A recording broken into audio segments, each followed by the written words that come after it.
All right, today we're opening the doors to, well, the biggest library you could possibly imagine, the cosmic library of all life on Earth. We're going to dive into this incredible system that scientists have built to try and organize every single living thing. I mean, from the tiniest little bacterium all the way up to the biggest whale. I mean, just look around you. Our planet is just bursting with millions and millions of species. It's this dizzying, beautiful, and yeah, sometimes totally overwhelming variety. It's like a beautiful chaos, right?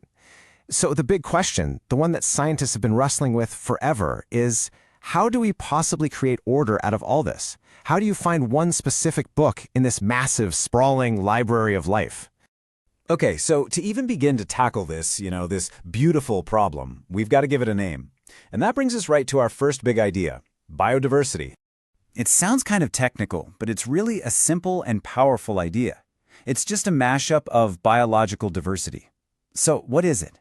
In essence, biodiversity is just the sum total of all life on our planet. And for centuries, figuring out how to organize all that incredible variety has been one of science's greatest challenges. So how did we even start cataloging this library of life? I mean, this wasn't something that was solved overnight, not by a long shot. It took centuries of observation, discovery, really a whole scientific quest to bring some order to the chaos. This timeline really shows you how our thinking has changed over time. I mean, early on, things were pretty simple. If it didn't move, it was a plant. If it did, it was an animal. Easy, right? But then, the microscope changed everything. Suddenly, scientists like Ernst Haeckel were seeing these tiny, single-celled critters that just didn't fit, so he made a new kingdom for them, Protista. Fast forward a bit, and Robert Whittaker comes along and says, hey, what about fungi and bacteria? They're totally different. So boom, they get their own kingdoms too. But the real game changer? That came in 1990. A guy named Carl Woese started looking at genetics, and he realized there was this whole other level of organization, something above kingdoms. And that gave us the three-domain system that's the gold standard today. And here they are. These are the big three, archaea, bacteria, and eukarya. Today, these are the highest, most fundamental groups we have. Every single living thing we know of fits into one of these three buckets. That's it. Okay, so domain is our starting point. Think of it like the country or even the planet in a cosmic address. But how do we get more specific? Well, the whole system works exactly like that, like a full address for every living thing. It's a ladder of life that takes us from the super general all the way down to the one of a kind. This is basically that ladder, or maybe a pyramid of life. Scientists use this whole hierarchy of ranks, they're called taxa, to get more and more specific. You start at the very top, super broad, with domain. And then you go down the rungs, kingdom, phylum, class, order, family, genus, until you land on that one single, unique species. Okay, let's make this real. Let's find the address for a human and, I don't know, a pea. Right off the bat, at the kingdom level, we're in different worlds. Animalia for us, Plantae for the pea. And as you go down each step of that ladder, the groups we belong to get smaller and more exclusive, until we finally get to our unique, two-part scientific name, Homo sapiens for humans and Pisum sativum for the pea. See how that works? Now, that final two-part name is actually incredibly important. It's the key that unlocks a universal language for all of science. Because think about it, having a system for organizing stuff is great, but having a system for naming stuff is just as crucial.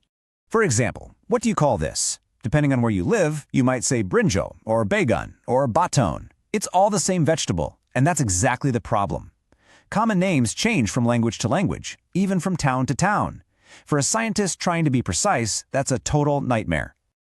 So, the solution to all this confusion came from this absolute genius of a botanist, a guy named Carolus Linnaeus. He came up with something called binomial nomenclature. Fancy name, simple idea, a two-name system. It gives every single species one official universal scientific name. And just like that, scientists all over the world could finally be on the same page, speaking the same language. And the format is always the same, no exceptions. The first name is the genus. That one gets capitalized. The second is the species name, all lowercase. So for us humans, our official name is Homo sapiens. That's our unique scientific tag understood by everyone everywhere on the planet. So, okay, this system seems pretty neat and tidy, right? We've got our domains, our kingdoms, our fancy two-part names. Everything has its place.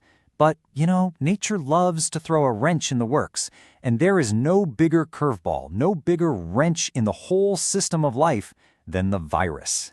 This right here is the whole paradox of the virus. I mean, on the one hand, they totally seem alive, right? They've got genetic material, DNA or RNA, and they can reproduce by hijacking a host cell, but still. But then you look at the other side of the coin, and they're clearly not alive. They don't have cells, they don't breathe or eat. You can literally crystallize them and stick them on a shelf like a grain of salt. So what gives? So what's the final verdict? Are they alive or not? Well, the crazy thing is, the scientific community basically says both. And neither. Viruses exist in this weird, blurry, gray area right on the borderline of living and non-living.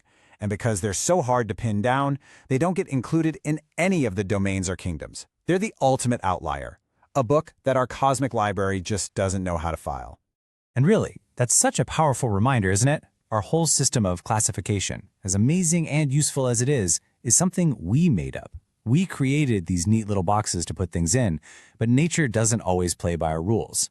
It just doesn't always fit. And that leaves us with this really fascinating thought to chew on. If the boundary between what's living and not living is already this fuzzy, what else might be out there waiting for us to find it, right on the borderlines?